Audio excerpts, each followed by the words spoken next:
Troisième sujet, messieurs. On est à J-43 de l'Euro.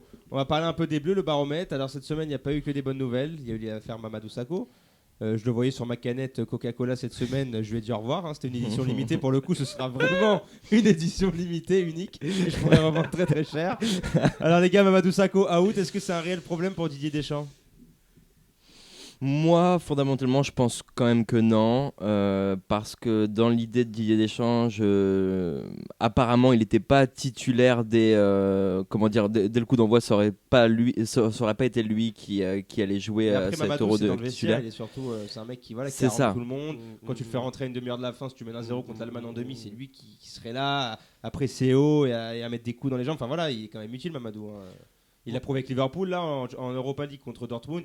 C'était un pitbull le mec. À Anfield, il était dingue. C'était dingue ce qu'il nous a fait contre Dortmund. Là. Mais moi, je suis pareil. Comme Mika, je suis. Et pourtant, j'ai supporter parisien aussi.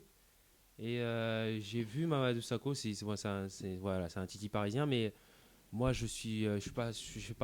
Et vous verrez qui alors pour le remplacer ? Mangala, sans hésiter. Mais Mangala, normalement, il est déjà là. Oui, mais justement, en titulaire avec Varane, Oui, Mangala. alors, pour le remplacer numériquement dans le groupe, on parle surtout Aymeric Laporte. Bon, alors lui, je sais pas pourquoi il est jamais appelé. Aymeric Laporte. Ouais, mais sur ceux qui s'est blessé. Il s'est blessé aussi, exact. Il s'est blessé, donc je pense pas qu'il arrivera. Il est blessé pour combien de temps, Aymeric Laporte ? Il s'est blessé il y a déjà je crois que Mathieu et plus Laporte d'un sont mois. out. Laporte et Mathieu sont out. Il resterait Hernandez, le petit Lucas Hernandez de Atlético qui a fait un énorme match contre le Barça, ou Loïc Perrin, mais je crois que c'est plutôt cette. Mais ça va être ce qui va privilier Didier Deschamps parce que je crois qu'il a déjà évolué dans le groupe, Loïc Perrin.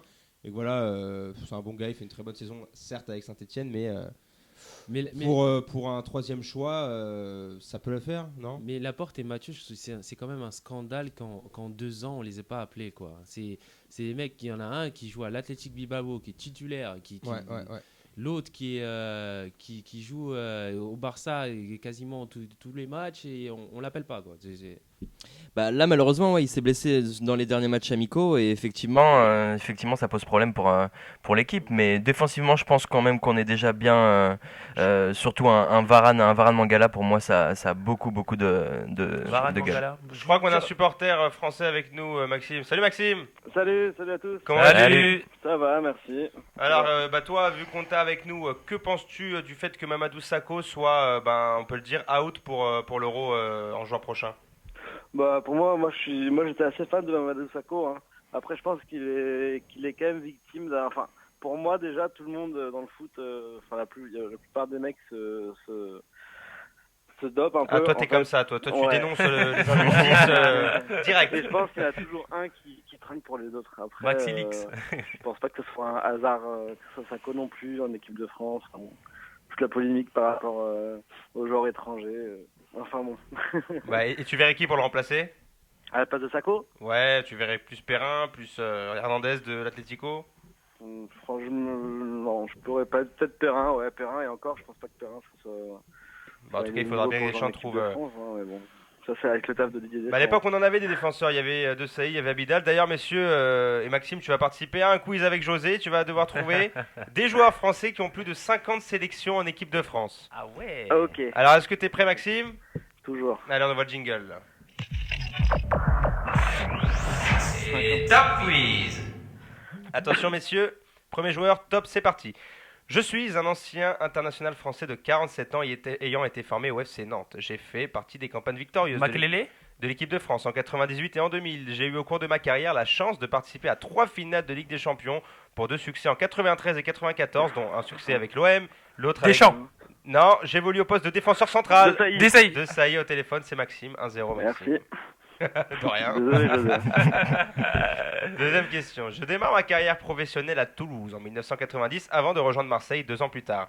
Mon passage à Manchester United fut couronné de 2 titres de champion d'Angleterre. J'ai la particularité, avant chaque match, de recevoir une bise de la part d'un de mes défenseurs. J'ai terminé blanc. Blanc. Ah, 2-0. Ouais, il a dit blanc, tu l'as dit Maxime, t'as dit blanc.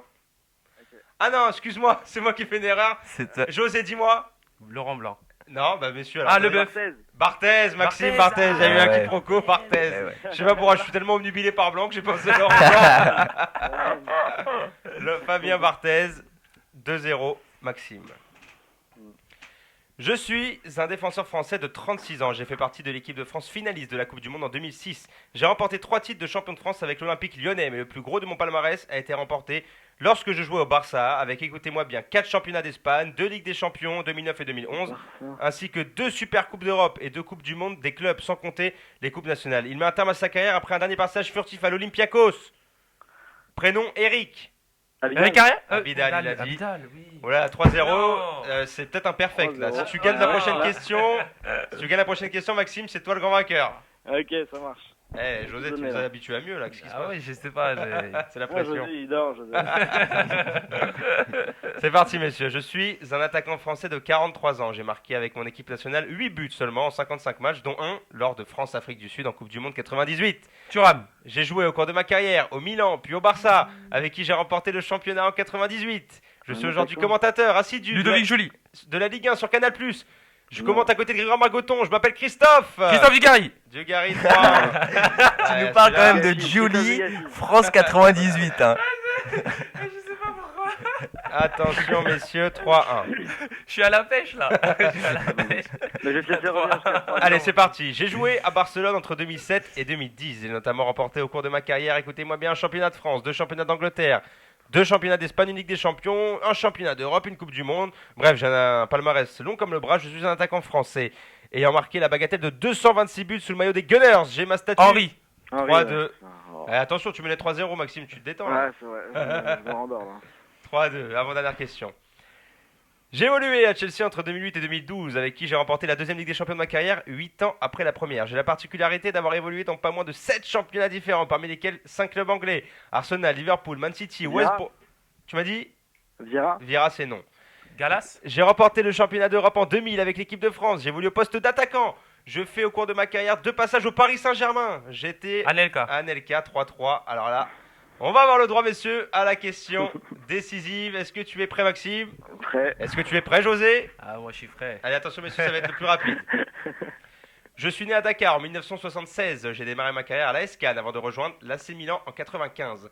J'ai remporté 2 titres de champion d'Angleterre avec Arsenal avant de filer en Italie. Patrick Vieira. Ah là là, alors là, qui a déjà un premier, Mika, tu vas être vicié. Bah, il a commencé sur Patrick. Et je crois que Maxime a dit que Vieira. Aïe aïe aïe, alors tu dis quoi ? C'est Bah, toi qui je vas dirais décider. Patrick Vieira, ouais. Alors tu dis Bah, José. José, alors Ouais, je demande le ralenti, moi. on a malheureusement pas l'huissier qui peut nous dire, mais Michael a entendu José le prononcer en premier. Raymond Tada, mon gars. C'est la vraie montada. En tout cas, bien joué Maxime, c'était un super Merci. combat. Merci. Merci Je à reviendrai toi. quand vous aurez la Gold Line Technology. Exactement, ça s'appelle la Field Line Technology pour nous. Merci à toi, on te rappelle bientôt Maxime. Salut, Ça salut. marche. Bon week-end. À plus. Ouais, tu reviens de loin, José, sur ce coup-là. Ah, ouais, c'est ça, les gars. J'ai jamais abandonné. T'as de la chance parce que l'arbitre, il est en ta faveur. Ah, c'est surtout, il a vraiment commencé le prénom, quoi. Il a commencé le prénom. Je vais commencer par remercier ma mère aussi. Pour tout son soutien. Messieurs, on va parler un peu des championnats européens parce que c'est très très très chaud. Toujours en Angleterre. Alors en Angleterre, Leicester peut remporter. Ils ont plus qu'un match à remporter en fait pour décrocher le titre de champion. Ils jouent dimanche à Manchester United et ensuite ils joueront à Chelsea à Stamford Bridge. Vous pensez qu'ils seront champions quand ? Plutôt cette semaine, la semaine prochaine, parce qu'en plus Tottenham était accroché la semaine dernière par West Brom, Mika. Oui, je pense qu'ils seront champions. Là, ils se déplacent à Manchester, on est d'accord. Ils vont à United, ouais, ce week-end. Ouais, ça va être peut-être un peu plus compliqué. Bon, après, Manchester, toute l'année, ça a été en dents de scie, donc ils peuvent faire un bon résultat comme ils peuvent perdre dès les 20 premières minutes. Non, je pense que Leicester va continuer sur sa bonne poussée. Là, le week-end dernier encore. C'est fou quand même, 5000 contre 1 la cote au bout de la première journée. Ils vont le faire, les gars. Il reste plus que 3 matchs, ils vont le gagner leur match. C'est lui qui a parié sur Leicester champion d'Angleterre. Il y en a beaucoup comme il s'incline. Il y a celui le pauvre qui a revendu son ticket. Oui. Il y en a un, il devait gagner 150 000 livres et il y a les bookmakers qui lui ont proposé. On te le rachète tout de suite à 25 000, c'était il y a 3 journées. 25 000 livres ou 30 000 livres. Il a dit oui parce que le mec, bon, il a pris 30 000. Mais on a vu avec Mika, il y a eu un article dans le Daily Mirror. Ça va être, si Leicester est champion, une des plus grosses pertes pour les bookmakers en Angleterre. Ah ouais. Donc de l'histoire. Ils vont perdre, je crois, quelques dizaines de millions de livres sur Leicester parce que voilà, il y a beaucoup de supporters qui avaient mis ne serait-ce que 5 livres ou 10 livres sur la victoire finale et à 5000 contre 1, bah, ça fait cher et c'est bien payé, quoi. Ça va leur faire mal. Cher. C'est sûr, mais après, c'est une très très bonne nouvelle, je trouve, pour le football mondial. Leur championnat avec 60 millions de budget, par rapport aux grands clubs qu'il y a autour d'eux. Et pourtant, pendant toute l'année, ils ont été réguliers. Ils ont des joueurs, dont 2 joueurs qui ont été refusés par l'Olympique de Marseille, qui en auraient bien eu besoin cette saison.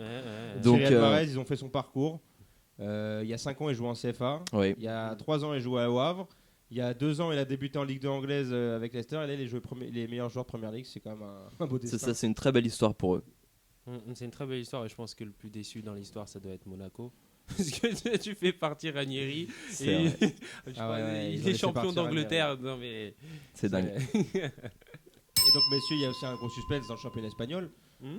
Parce que les 3 ne se lâchent pas. Ça fait 2 matchs d'affilée qu'ils se suivent et qu'ils remportent leurs matchs respectifs. Le Real, il joue donc à Sociedad, donc sans Ronaldo et sans Benzema, qui sont d'ores et déjà forfaits. Mika, déjà toi, en tant que supporter madrilène, comment tu vois ce match à Sociedad? Ça va être très compliqué. Ça va être très compliqué parce que, comme tu le dis très justement, Benzema et Ronaldo, c'est sûr out pour ce week-end. Après, le Real Sociedad, il n'y a plus grand-chose à jouer. Ils sont dans le ventre mou. C'est vrai, mais ils se déplacent chez eux. Faut pas oublier que la Sociedad, il y a 3-4 semaines de ça, a accroché le Barça. C'était un de ceux qui l'a accroché avec Valence. Voilà, pas de Benzema, pas de Ronaldo. Sûrement Bale laissé au repos. Jesse qui a des douleurs musculaires. En attaque, ça va être compliqué. À l'image de ce qu'on a vu le week-end dernier où ils se prennent 2-0 dans les 15 premières minutes. Derrière, ils ont remonté, mais s'ils n'ont pas les atouts offensifs pour remonter, ça va être compliqué. Et dans le même temps, l'Atlético reçoit le Rayo Vallecano qui, n'est toujours pas sauvé, tandis que le Barça se déplace au Betis Séville. On pense que le Barça et l'Atlético vont gagner. C'est vraiment le Real qui a gros à perdre ce week-end. Oui, mais je pense honnêtement, j'espère pas, c'est sûr, mais honnêtement, je pense que le Real fait le nul, n'arrivera pas à gagner à la Sociedad. On va voir ça. Tu parles de Paris, on va se faire un petit prono.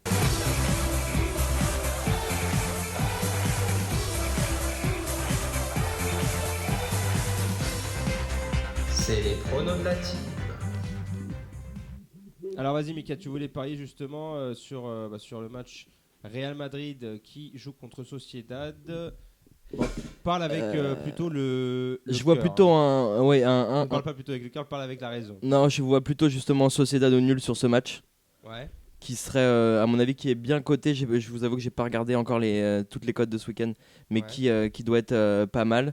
L'Atlético et le Barça qui devraient, surtout que les deux sont à domicile, ils devraient faire le travail. Je pense quand même qu'ils sont plus, même les joueurs du Real Madrid en général sont plus intéressés par cette Ligue des Champions que par la Liga. Ça va être, ce déplacement va être, comme je le dis, va être vraiment compliqué. Ouais. José, tu vois un match week-end en particulier à Paris, Leicester à United? Non, en Angleterre, tu veux dire? Ou tu veux, moi personnellement, je vois bien Leicester aller l'emporter à United et être champion dès ce week-end, pour ma part. Non, donc je vois pas. Je les vois faire match nul là-bas. Toi, tu vois match nul, faire match nul là-bas et je vois le Real s'imposer 0-1 à Sociedad. Juste une petite chose, parce que c'est vrai qu'on parle souvent des championnats, un peu des classements championnats. Je voudrais juste rappeler, c'est pour que ce soit dans la tête des gens. Si tout va bien, là, à la fin de cette année, on a une finale de Ligue Europa et une finale de Ligue des Champions avec 4 clubs espagnols. Ouais, c'est vrai. C'est la première fois dans l'histoire. Si ça arrive, c'est la première fois dans l'histoire. Ouais, en tout cas, je tenais juste à le dire. On suivra finale ça. de Ligue des Champions, finale de Ligue Europa. Et ils sont partout les Espagnols, les gars. En tout cas, merci d'avoir été avec nous, chers auditeurs. N'oubliez pas de réagir avec le hashtag #BeForFoot. Merci les gars, on se retrouve la semaine prochaine. À bientôt, ciao. Salut.